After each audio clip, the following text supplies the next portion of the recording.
Hello, everybody. Welcome to Heather Shaw is Kidding. Happy Wednesday. How you doing? It's Heather Shaw. We got a lot to get into this episode. A lot. We're going to go over Dylan Mulvaney's new bop, new song of the summer.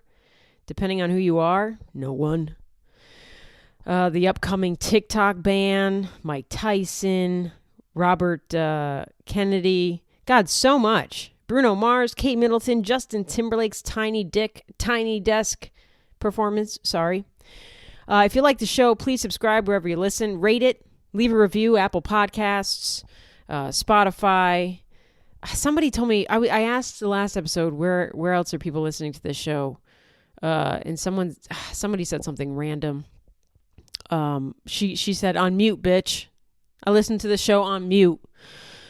Please rate and leave a review if you haven't already. If you have left a review, thank you so much. I like reading them and seeing what's going on in your heads. It doesn't seem like you all are doing well. I'll say that much. I feel like Elmo. When Elmo sent out that tweet saying, how's everybody doing? And everyone just said, not fucking great, Elmo. I have a gun in my mouth. How are you, pal? If you'd also want to support me, you can sign up for the Patreon. The Patreon is so fun. It's bumping over there. I just did a merch drop over there. If you want fun coffee mugs, tumblers, and a shirt that says Queef, then, buddy, this is your community. Patreon.com/Heather Shaw Comedy. Okay, I say it every week. For $3 a month, you can sponsor this gay, huh? Don't feed somebody, feed me. Tour dates, Cleveland, coming up, let's see, next Thursday. Indianapolis, St. Louis, Janesville, D.C., Richmond, Virginia, and then all the way out in October, I want to get on this now, promoting it. I will be featured comic on the Big Diamond. God, I'm a bad person. I don't know. It's out in Bentonville, Arkansas. I think it's the Big Diamond Comedy Festival is what it's called. October 3rd to the 5th. If you're out in Arkansas, what else do you have going on? Come out to the comedy festival. I mean, these are going to be amazing performers. Kyle Kinane, Sean Patton. If you're a comedy nerd like me, you'll understand that these are great performers. Mary Santora, Jeff Asmus, and more. More to come, more to be announced. And myself, I'll be there October 3rd, but I'll be there all weekend. So come out to that comedy festival if you're in and around Bentonville, Arkansas. There's nothing going on in Bentonville. Bentonville is the birthplace of Walmart, if that says anything. You know, the birthplace of Walmart, and everyone there is on food stamps. So it's real good. But I am excited for that comedy festival. It's run by Sam Talent and Raj Suresh. And boy, those guys are great. I love them so much. I can't wait to be out there. Grab tickets at heathershawcomedy.com, bitch. Well, I was going to talk about the Oscars, but news cycles come so fast, kind of like me, that I don't know if it's even relevant. Nothing really happened at the Oscars other than Billie Eilish reminding everyone that they ain't shit. You know, Billie Eilish has won her second Oscar and she's only 22. That's like an Oscar every 11 years. Like, what have we done with our life? You know? The only thing that came out of the Oscars for me was that I learned that Emma Stone has a daughter. That's it. She has a daughter? A 3-year-old daughter? Where the fuck have I been? I mean, kudos to her for keeping it under wraps, but maybe she's like an ugly ginger. You know, maybe she'd put her out in public more, but, you know. She's not a looker. I don't know. I think she's just a good parent. But I had no idea Emma Stone was a parent. That's crazy. That's all I took away from the Oscars. I didn't watch the Oscars. I watched clips on TikTok like everybody else. And, you know, it was boring. Jimmy Kimmel hosted. We all knew what that was going to be. Boring, kind of hacky. He made a joke at Robert Downey Jr.'s expense about his drug addiction from like 30 years ago. Way to be relevant, Jimmy. What's next? You're going to roast Corey Feldman? It's kind of hacky, boring. John Cena came out naked, you know, which is fine. I don't care. You know, not my thing. Fun. But I don't want to hear anything else about how drag queens are grooming your children. The only thing drag queens are grooming are their wigs. You know, when you have John Cena going out there butt-ass naked to present an Oscar. Like, that's what the Oscars have become now, is just like shock value shit. That's how bad it's getting, guys, when they're like, we just need a fucking naked wrestler out there. Something, I mean, nothing is going to top Will Smith slapping the fuck out of Chris Rock. What can we do? Let's get a wrestler to get out there naked. I mean, what are we doing? The Oscars used to be prestigious. You know, now it's just that. It's like a bang brush. It's what was that show, Girls Gone Wild? I mean, it wasn't a show. But it's, you know, it's becoming just bad. Not good. Girls Gone Wild, huh? I missed that. That was, I would pop that on 3 a.m. and just think about their parents. That's what I would do. I miss Girls Gone Wild. Now Girls Gone Wild would just be, I don't know, overdosing on fentanyl. Is that what they do now? Changing their, you know, becoming non-binary? Girls Gone Wild. They're now they. All right, let's get into some TikTok stuff. Right off the bat, we got to get into it. Dylan Mulvaney released a song, and boy, oh boy, did people freak the fuck out. I made a TikTok saying, you know, this is, if anybody thinks Dylan Mulvaney is not a real woman, if any transphobes are out there, just listen to the song she made. That's proof enough that she's a woman. You know, it's kind of like a hacky joke. Like, yeah, Caitlyn Jenner is a woman because she's a bad driver. She murdered someone with her car. She's clearly a woman.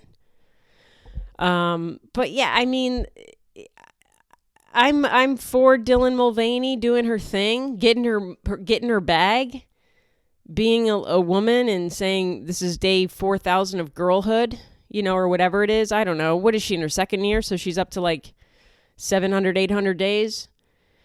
You know, it's fine. I'm for it. But step away from don't sing.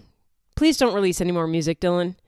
I don't, you know, I'm not anti-Dylan Mulvaney singing because I'm a transphobe. I'm anti-Dylan Mulvaney singing because the song is fucking trash. It's something that you'd hear at TJ Maxx, you know, crackling over the speaker. It's corny. It's camp, I guess you could say. The kids now, they say things are camp when they really just mean fucking corny. Which I think is nice. It's camp. It's bad. It's trash. It sounds like a Katy Perry rejected song. But, you know, I mean, it kind of gave transphobes and quiet transphobes a reason to get online and bash Dylan Mulvaney, which I found interesting. A lot of women, a lot of bio women who claim to, you know, be feminists and inclusive and what the fuck ever on TikTok. They were real mad about that song. I mean, one person commented, this is harmful to women. This song is so because, you know, the song is very, you know, it's stereotypical, very stereotypical things that a woman would do. You know, go to the club, burn all her money, have a walk of shame, can't get out of bed, you know, have to go pick up my meds. I mean, that is women. That's a lot of women I know. Dylan Mulvaney was listing off at least one thing on every woman I know that they do. But a lot of weird women online were like, this is harmful to women. It's like, it's not harmful. It's a stupid fucking pop song. Everyone is so dramatic on that app and online. People are just dramatic. I don't know why. Did your parents not tell you they love you? It's just a fucking song. You're going to be okay. It's not harmful. You know what I mean? You know what is harmful to women? Maybe Ariana Grande. Maybe that's a little harmful. She's a little harmful. Don't be a married woman with a newborn. Holy fuck, not around Ariana. She'll steal your husband. That's a little more harmful to me, to women, than fucking Dylan Mulvaney. Dylan Mulvaney, you could, you know, knock her over with wind. And I could take Dylan Mulvaney. She's not harmful. It's fine. Everyone calm the fuck down. J-Lo's movie was more harmful to women than, you know, Dylan Mulvaney's song. I mean, J-Lo's movie set women back at least 14 decades. We are now back in the 1800s. I don't know if that's the correct math, but it feels like after I saw J-Lo's movie, I was like, well, I just lost my right to vote. Congratulations, women. We've lost the right to vote. And do we even want to vote? You know what I mean? At this point, it's like, please, I'm about to commit a crime just so I don't have to vote. I'm going to be a felon. I'm going to knock over a bank just so I don't have to, you know, angrily vote for one of these old ass fucking presidential nominees. But the song is fine. It's, you just saw a lot of women kind of quietly saying that they're kind of transphobic. Whether they know it or not, getting angry at Dylan Mulvaney singing a, stupid fucking pop song about stereotypical women things. They kind of took offense to it. They're like, how could Dylan Mulvaney boil down our existence to this song? It's like, have you heard any other song by a woman? A pop song? Why don't you get mad at that shit? If Dylan Mulvaney released Wet Ass Pussy, everyone would fucking vomit and shit their pants and pee and cry tears of blood. The women that are getting upset at Dylan Mulvaney singing about, Monday morning, can't get out of bed. Tuesday, then I pick up my meds. What the fuck ever. They would lose their shit if Dylan Mulvaney came out with, Wet Ass Pussy. Or any fucking Lizzo song. So they're picking and choosing because they'll bop their fucking heads to Wet Ass Pussy. But, Dylan Mulvaney having a really bad song that was a rejected song on Glee, they're freaking out about. It's silly. It's a double standard. Because at the end of the day, even though some of these women are online saying, yeah, I don't mind trans people, they're fine, they're still viewing Dylan Mulvaney as a man. That's what's happening. To get offended that Dylan Mulvaney is singing about the female experience, you're mad because you think that's still a man singing about it. That's what's happening. I tend to believe that Dylan Mulvaney is a woman. She's a trans woman, and they're women to me. Trans women across the board are more of a woman than I am. 100%. I don't think any trans woman scratches their asshole and then smells it. I do that at least once a week just to check things out. I don't have a bra. I think a lot of trans women wear bras. Now, I do get my period. So, I think I have that over trans women. But trans women across the board are way more women than me. 100%. I mean, it's not even a question. So I don't ever view it like Dylan Mulvaney is not trans. She's definitely trans. She wants to be in high heels. She is way more woman than me. I do not. If you put me in high heels, I'm calling the cops. You know what I mean? So but then part of me is also just like Dylan Mulvaney kind of knows what she's doing. She's got a team. I think she wrote this song with that really faggoty kid from Glee.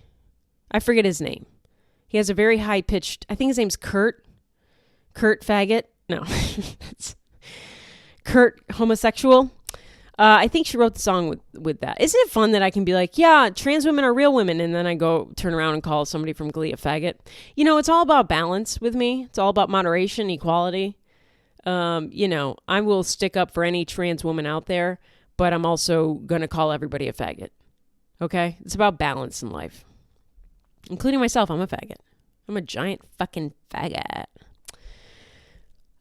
So, I think she knows what she's doing.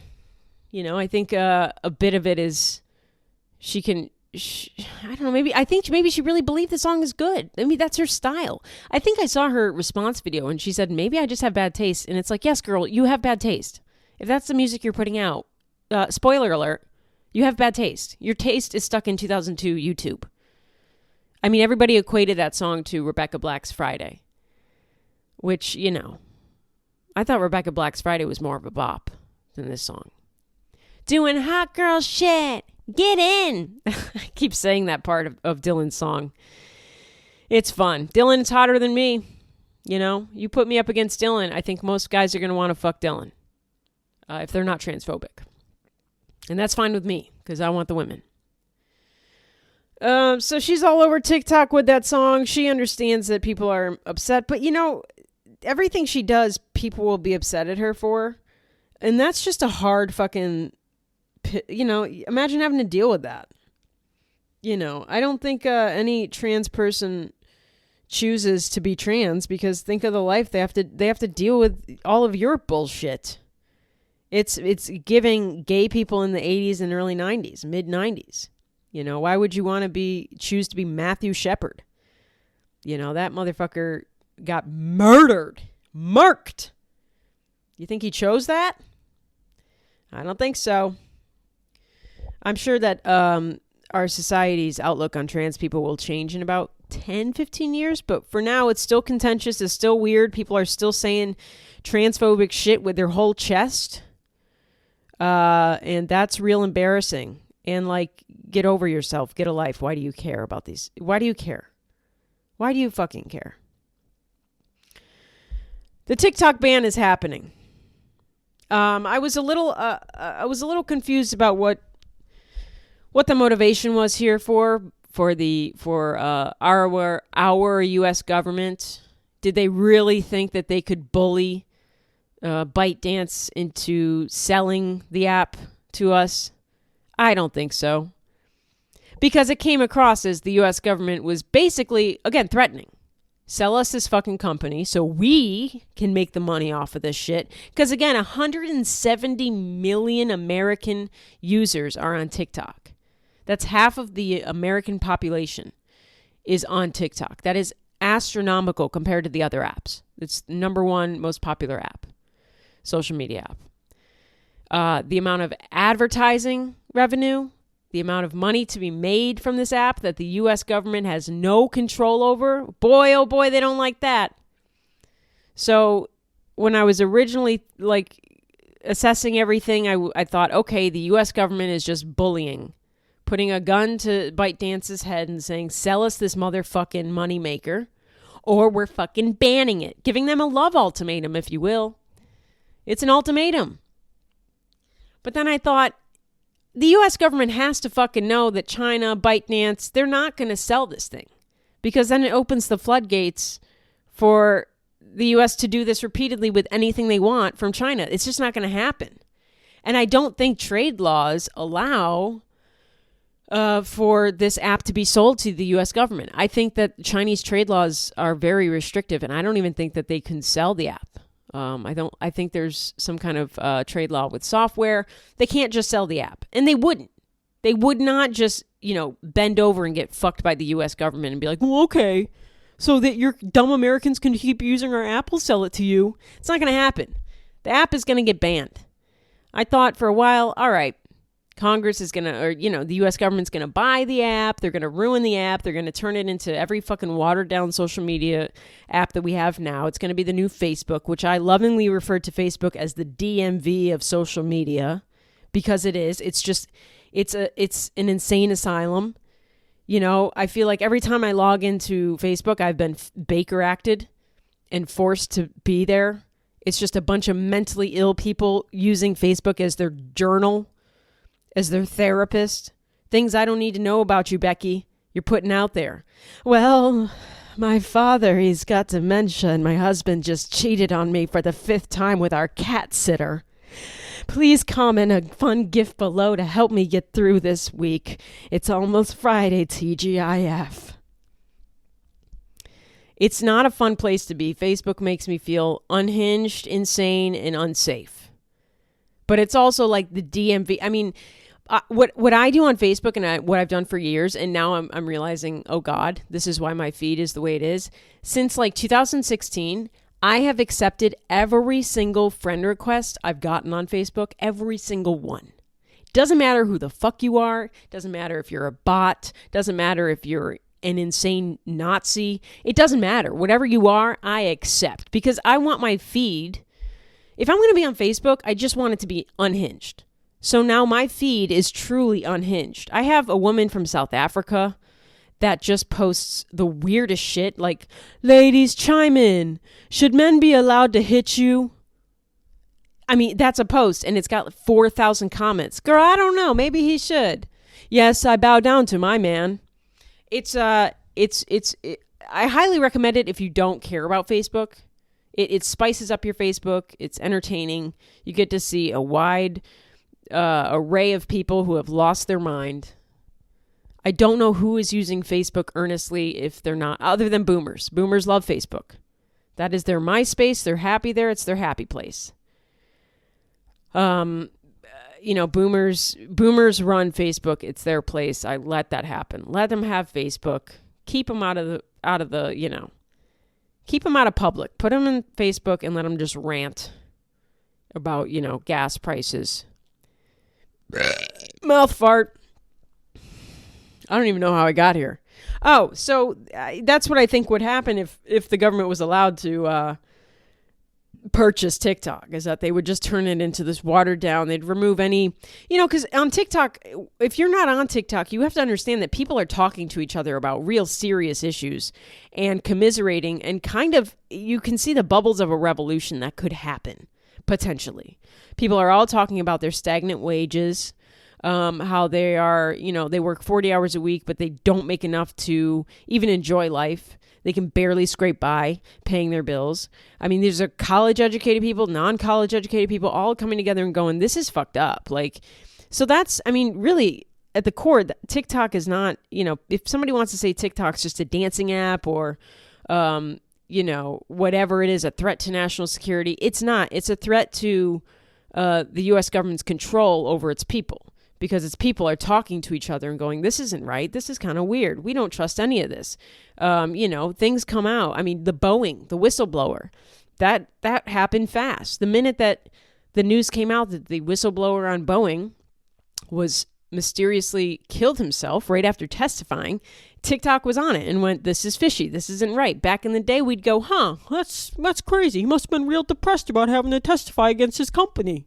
Now it's like, no, this guy was murdered, allegedly, by Boeing. They don't like us talking to each other. The U.S. government hates it. They're going to be happy that this app is banned. If they were to take control of the app, they would simply cut down any of that chatter. It would all be community guidelines, or these videos would not be allowed to be posted. All you would see is like fan edits of Marjorie Taylor Greene, or like Alexandria Ocasio-Cortez lip syncing to Wendy Williams clips, Nancy Pelosi twerking, that's all TikTok would be if the government could get their hands on it. Or just, the economy's great. I kind of would want to see what TikTok would turn into, but I kind of already know. But I don't think we're going to get that weird chance. I think TikTok's just going to be banned. I think it's within 6-7 months, TikTok's gone. And then, I don't know, some app will pop up. Somebody will jump on it. They'll try to make the new TikTok. Who knows what happens? But these things come and go. A lot of creators on TikTok are freaking out. If they've only focused on building up their following on TikTok, then rightfully so, they should be freaking out. You got to diversify. Because now you have 1 million followers on TikTok and nowhere else, and the app gets shut down, you're fucked. You don't have that weird clout that you think you have. A lot of people with even 10,000 followers on TikTok think they're famous. I'm the first to tell you, I have 2.5 million followers on TikTok. I'm not famous. You know what I mean? That's not a thing. Follower counts don't mean anything. A lot of people don't get their head out of their ass, though. And TikTok's been kind of going down for a while. I refer to it as the QVC for Gen Z. It's just a bunch of TikTok shop ads. It's not as fun as it used to be. It's real depressing. I guess my feed just got depressing. It's like I see really shitty conspiracy stories. I see the Boeing whistleblower stories, and then I see, Trixie Mattel fan edits, and then I see NBA clips from the games the previous night. That's my feed. And I'm fine with it. But TikTok is just not the same as it used to be. And, it just proves again that the Congress, if they want to do something, they can get it done real quick. And then once again, it's disillusioned America, because Americans are looking around like, housing, wages, healthcare, student loan debt. All of this, we've had gun regulations. All of this has been an issue for years, and nobody can get it together in Congress to figure out a solution. Yet, within a day, you've decided that TikTok needs to go away, that it should get banned. You passed that real quick. So once again, Americans are like, what the fuck, Pelosi? What the fuck? All of these, the Biden, everybody. And I point out the Democrats because, the Democrat is our president. They're just disillusioning Americans even further. They're proving what is possible, what they are efficient and effective when it's in their best interest. They don't give a fuck about you. Stop believing in politicians. You listening? Stop it. stop believing in politicians. They will never care about you. Okay? They do not have your best interest at heart.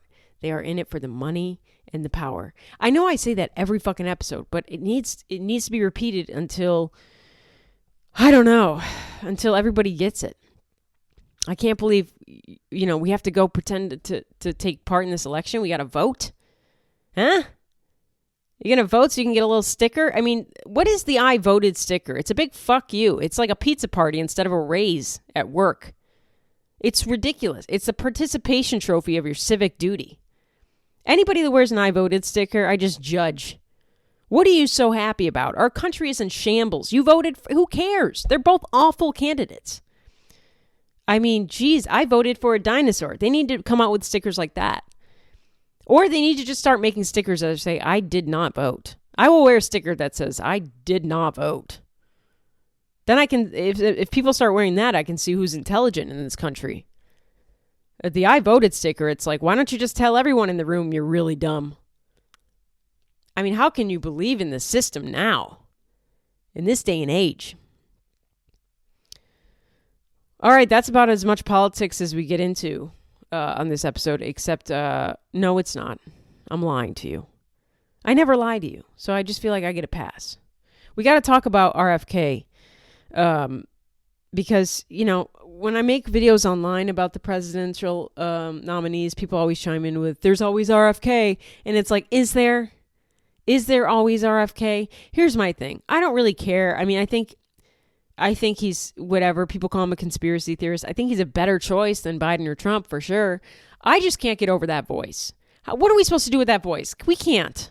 This is crazy. We can't. It's like having a little person run for president. I can't do it. I'm not going to. No. What is he going to have to get on a little step stool to talk to the country? I can't do it. I can't get over RFK's voice. It's just crazy. Can you imagine that voice giving the State of the Union? Oh my God. No way. My fellow Americans. No, I'm not doing it. I don't care how good your ideals are, your values, how to turn this country around. Fix your voice. I know that's from medical, I don't know. Some people say it's from being vaxxed. I don't fucking know. I don't care that much. Realistically speaking, he's not going to be a serious candidate because of that fucking voice. And then also because he's considering Aaron Rodgers as a running mate. Get the fuck out of here. What? I mean, why don't you just put Gypsy up there? Kennedy and Blanchard. Do I need more? Get that fire thing. I mean, what are we doing? Aaron Rodgers is a rough choice because he's a little, he's very... People want to call him conspiracy. I mean, listen, I love Aaron Rodgers as a football player. I'm able to separate the guy from the sport. I've always done that with artists, so I do it with Aaron Rodgers. He's a little goofy. I think he allegedly is secretly gay and he's losing his mind. But that's just my opinion. Not truth at all.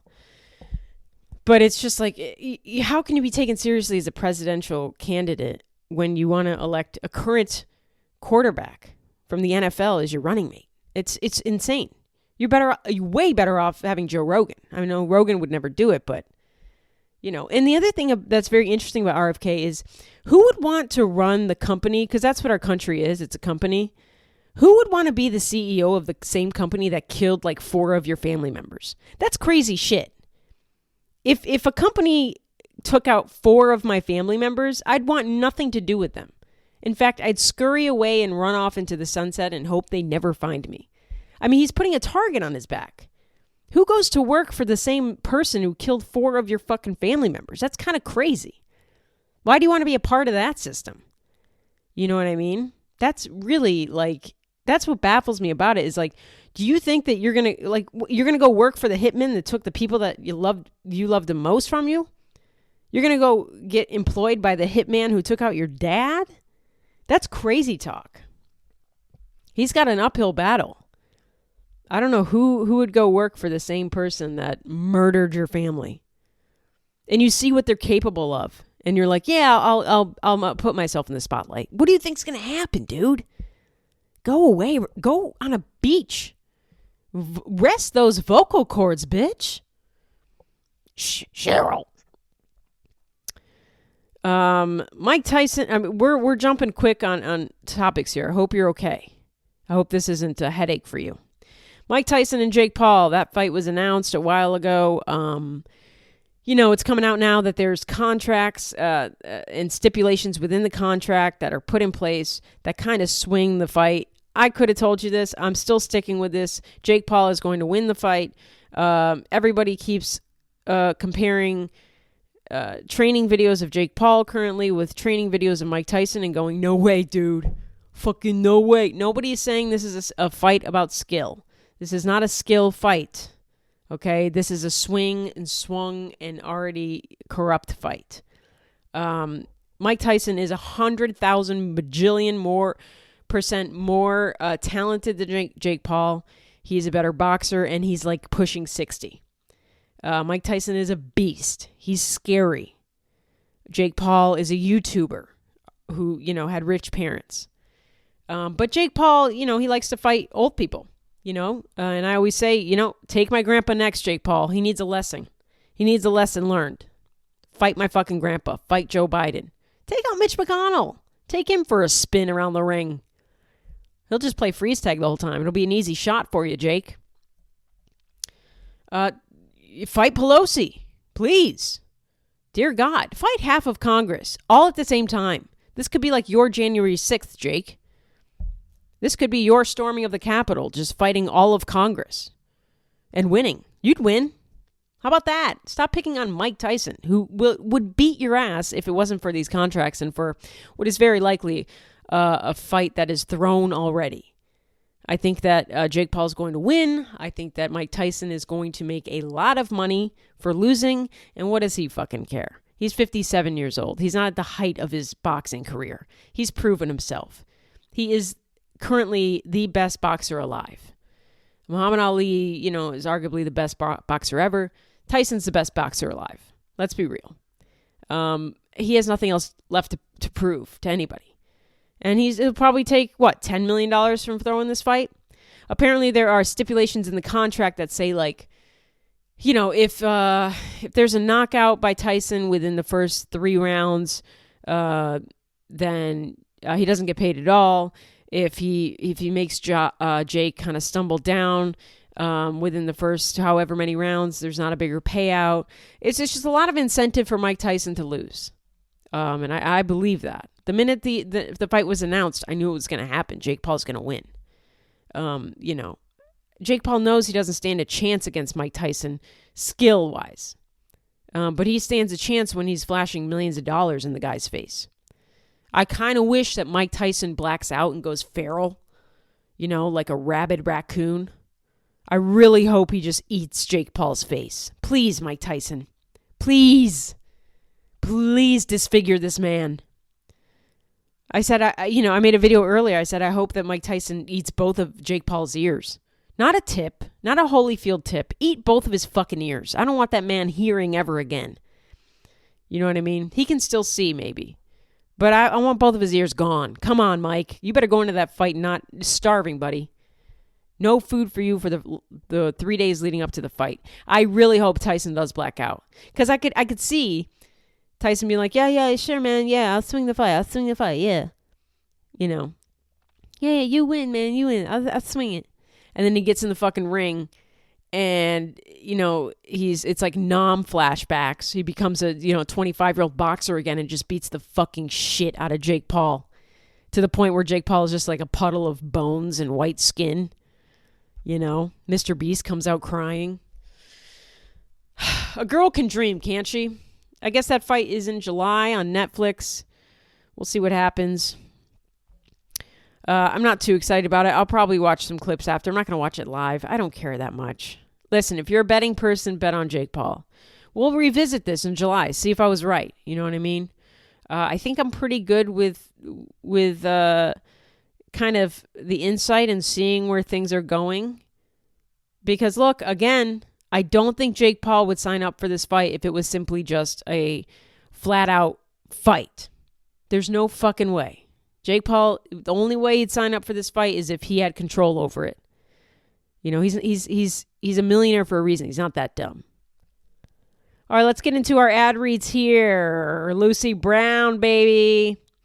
Enjoy coffee from Lucy Brown Coffee Bar without ever leaving the comfort of your home. Lucy Brown is now offering coffee subscriptions. They've been offering coffee subscriptions. Where the fuck have you been?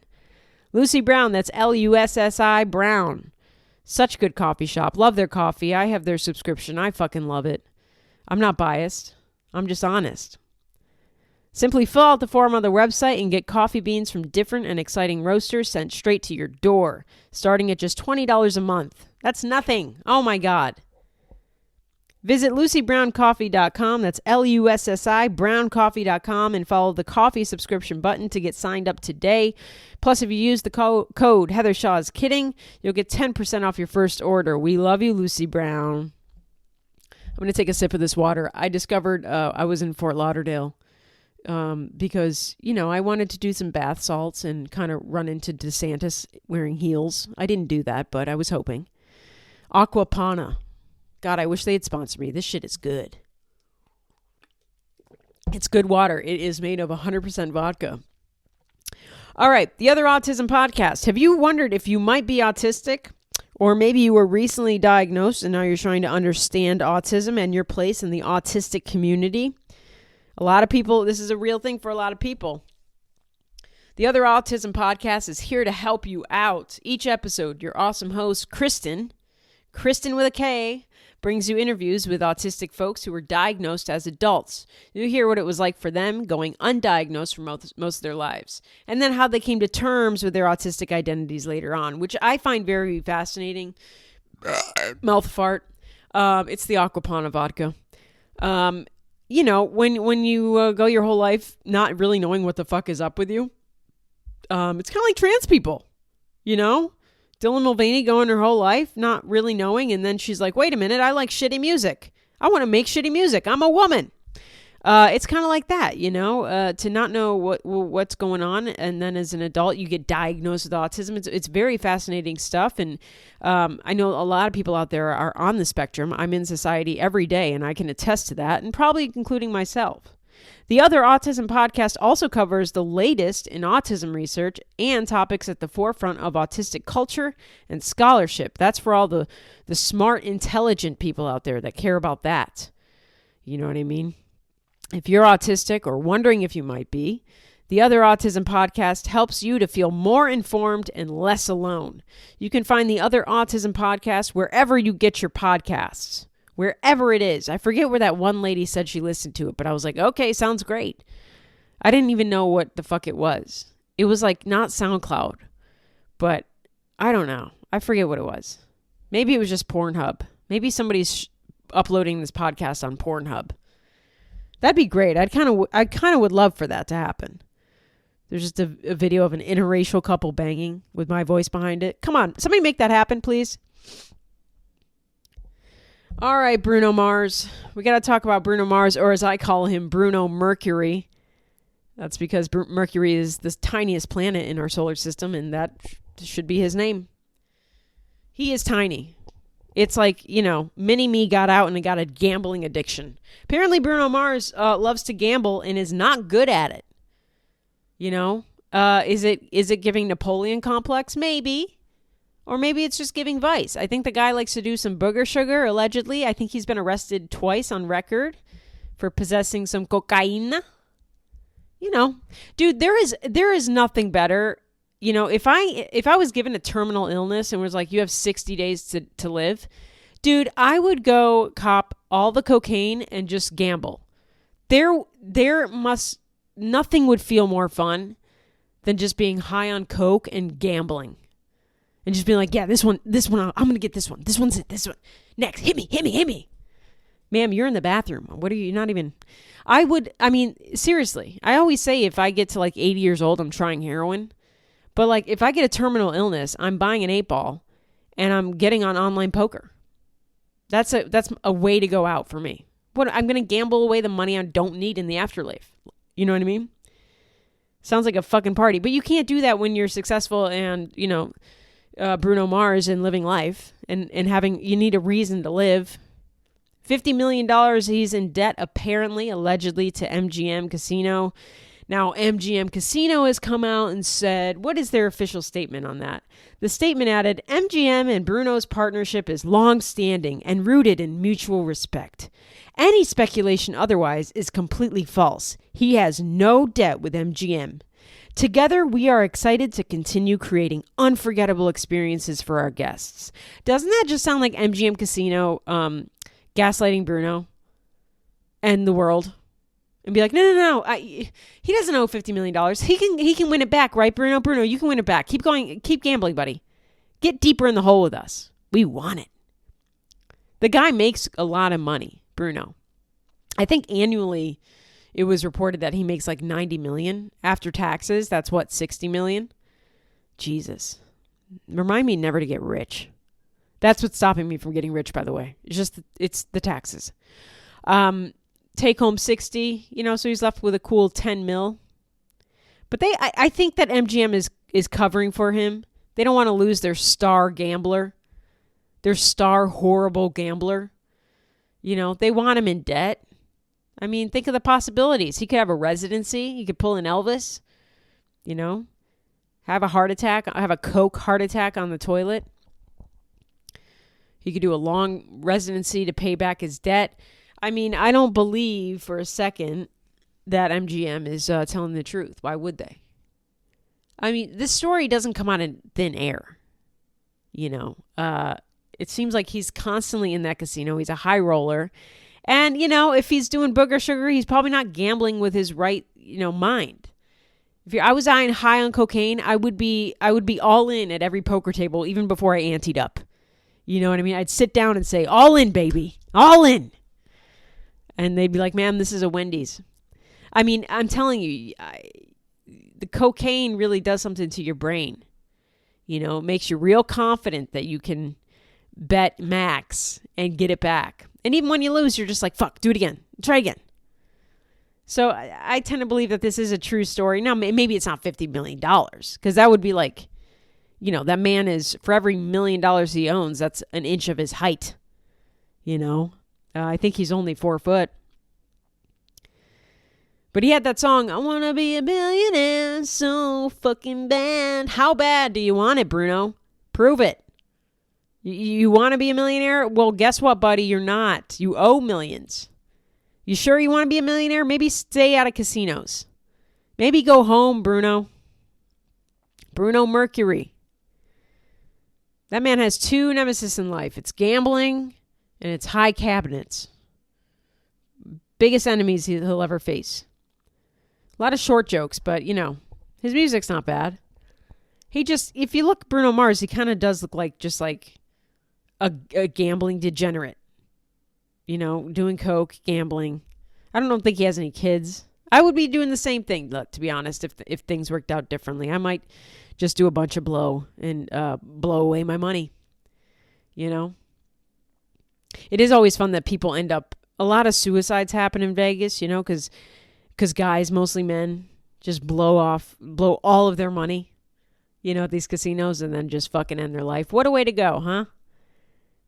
Men are great. I can't wait to date one someday. All right. I know people have been asking about my Kate Middleton theory, speculation, what's going on with her. Here's the thing. Do we care? Do we really care? What does the royal family do? They don't pass laws. They're like the U.S. Congress. They don't do anything. They're not effective. They're not efficient. What do they do? Do they just attend like charity brunches, and do photo ops? Touch a poor black child's hand and take a photo and then fuck off? What do they do? Are they inbred? I know some of them are pedophiles, allegedly. What do they do? They're weird. They're racist. What? I don't know what they're there for. Is it optics? I mean, really, they are doing the least. It's like, is that the royal family or is that the U.S. government? I can't tell. They're kind of the same.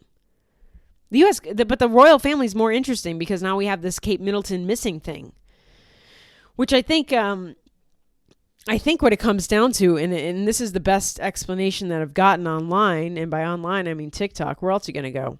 If you're not on TikTok getting your news, you're really messing up. If you're on Facebook, you need to call the cops on yourself.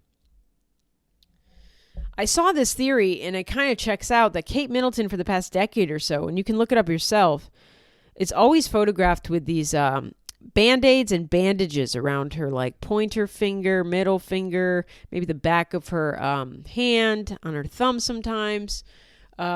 Consistently has had bandages on her hands in these areas for years, almost a decade now. And somebody said that is a very high likelihood, a big sign of having bulimia, right? An eating disorder. Because it's essentially a condition from bulimia and something caused by bulimia, and they call it Russell's knuckles. And it's essentially when you're purging so much, you're forcing yourself to throw up so much, your teeth scrape on the back of your fingers and the back of your hand, so much that they can start cutting the skin open. If you force yourself to vomit once, it's not going to happen. But if you're vomiting after every meal, you're going to eventually start scraping open your skin. And they call it Russell's knuckles, after the, therapist, psychologist who discovered this kind of effect that happens with bulimia patients. And that could make a lot of sense, that she's got an eating disorder and maybe went for a surgery, and the surgery had major complications because of her eating disorder, or that she's getting treatment for her eating disorder. I'm not super well read on this whole thing. I saw this in passing and it made a lot of sense. I did look up the photos. She always has bandages on her fingers. Unless she has a fun sewing hobby, she learning how to cook. She's English, so it could take years. They don't know what salt and pepper is over there, do they? They've got beans on toast. They need to grow up. But that would make sense to me. That would make the most sense. There's also the rumor that Prince William, I don't even know these people's names. This is how much I don't give a fuck about these people. And neither should anybody. It's like, we get it. You're rich and inbred. What else? What do you have to offer us? The cool one died. You killed the cool one, Diana. So now what? Prince William apparently may have had an affair, and there's a whole thing there, which is like, that's fun, following in daddy's footsteps, huh? Watch out, Kate. You might get... I don't know what's going on. These are theories, and that theory makes the most sense to me. That's why she's, not been in public. I wouldn't know, if the world wasn't freaking out about this, I would not have known that Kate Middleton was missing. I mean, truly. You know what's more exciting than Kate Middleton missing? Prince William going bald. That's more exciting to me.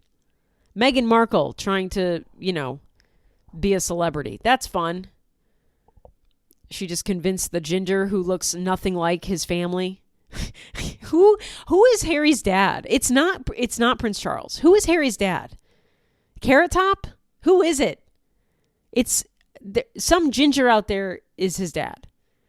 So no wonder he was like, I'm out of here. Like, he does not have any relation to these people. He doesn't give a fuck. I don't give a fuck about the royal family. I mean, if Kate Middleton has bulimia, wish her the best. Makes sense. A lot of pressure to be in that role. Seems like a most miserable existence you could ask for. No wonder Meghan Markle was like, they're racist, bye. Like, you didn't know the royal family was going to be racist? The royal family? I would be surprised if the royal family was inclusive. If the royal family could look at Dylan Mulvaney and understand what's going on. I mean, if you tried to explain a trans person to anybody in the royal family, their heads would just fall off their shoulders. Inclusive is not the word to describe the royal family. So it's just funny that Meghan Markle married into the family and then was like, they're racist. It's like, yeah, bitch, we know. And you knew. You knew. Don't pretend you didn't know. I met my husband in a Klan meeting and his family hates me. It's like, but I don't care. I wish her the best. That life seems truly awful. You can't have a normal existence. Yeah, every time you go out, it's a photo op. You have to be smiling and happy all the time. It's like the president. You have every day you have something to do. There's always some event you have to go to. There's always a speech you have to give. You can't have a bad day in public. It seems like a miserable existence. It seems like, prison, really rich prison, fancy. But even then, like, how stuffy must that be to live at that within the royal family? How stuffy and boring. The conversations. Dull. You can't talk about Gypsy Rose. You can't walk around the castle saying, "Get that fire thing," just to piss people off. You can't do it. You have to be so fucking boring, basic, white. There's no seasoning in your food. All of your kids are pasty. You should have named them all Casper. They look like they've been embalmed at birth. What a miserable existence. I don't know what the royal family does. I hope the best for Kate Middleton. We'll see what happens with that. This kid went missing too in Nashville. I don't know if you knew this. This frat kid, Riley Strain, his name is, which is a cool name if you're a stoner. Riley Strain was a Mizzou, senior at Mizzou, which, to be honest, I don't even know what fucking college that is. I know it's Missouri, but I don't know what college. Some college where everybody's, racist. Some frat kid from Mizzou was visiting Nashville. He got shit-faced. He was at Luke Bryan's bar down on Broadway in Nashville. He got asked to leave. He had one drink in the bar and had 2 waters, and he was still asked to leave. So he was belligerently drunk. It's messy. You can't have somebody in there. It's not good. They asked him to leave. He left on his own. He's stumbling. There's camera footage of this kid. Poor kid. But also it's hard for me to sympathize with white frat kids because I just think they're all kind of evil. Like if you're in a frat, you're kind of evil to me. I just hear enough stories about frat kids where I'm like, ugh, gross. So while I feel bad that this kid most likely died, I'm also like, well, he can't date rape anymore. Does that sound awful? If you understand what I'm saying, I love you. If you think I'm evil, that's fine. I get it. But that's where I come from. It's just this cynical reality of frat guys are kind of not the best people. I don't view them as. I think there's a lot of problematic issues with fraternities and sororities. I think it's all weird. It's culty. And they get away with a lot. And it's creepy. And if you're a frat kid, hey, don't talk to me. Stay away. I got a protective restraining order against you. But yeah, this kid stumbled on out. He left alone, which again, great friends you have, your frat brothers. Not one person went with you. Shows you how good of a friends they are, huh?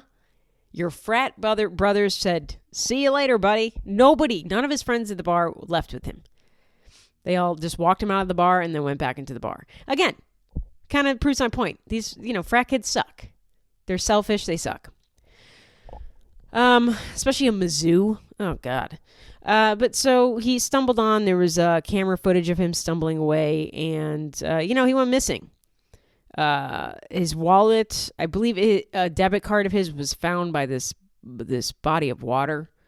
I don't know if it was a stream or a lake or something around the area. And people are like, he might be still alive and they haven't found the body. It's like, this happens everywhere and people have weird conspiracy theories about it. You have a drunk person who disappears and then they find their body in a body of water that was nearby the downtown area they were in. It happens in Austin. I think it happens in Boston. It probably most likely happened to this kid in Nashville. It's not rocket science. You have a completely shit-faced person who's not in control of their bodily function. They're just not there. If you saw the clips of him walking, you'd see that this kid was just checked the fuck out. Stumbling drunk. And it was 9 p.m. But, you have these drunk people, these wasted people that are not in their right mind, near a body of water, easily could trip, fall, and drown. It's not rocket science, and everybody wants to have these conspiracies about the smiley face killers or, all these men that end up in water. It's yeah, men are lunks and they're drunk. You have these drunk lunks stumbling in a place they're not familiar with. They're going to fall into water. They're going to fucking drown. It's that's probably what happened. A lot of people are holding out hope. I, of course, hope that Riley Strain is found, but it doesn't seem likely.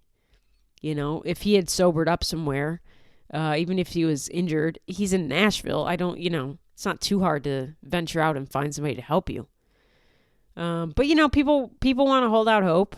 I'm sure he's down river or whatever that body of water is. He's probably down. They just got to go search a mile or 2 away and he'll be there. If they found his debit or credit card by the water, then, Put two and two together. But R.I.P. to that guy. The last thing I want to talk about is Justin Timberlake's Tiny Dick concert. And that is what I lovingly refer to as his Tiny Desk concert. Because we all know Justin Timberlake has a tiny dick. He just exudes tiny dick energy. And also Britney Spears confirmed it. Remember in her book, she said that, you know, she was like, I'm ready to have sex. And Justin was like, okay. And then she was like, is it in? Or no, she said, you can put it in now. And he said, it is in. I love that. It's beautiful. If that's not poetry from Britney, I don't know what is. He's got a tiny dick. He just exudes it. He's doing everything he can to stay relevant, though.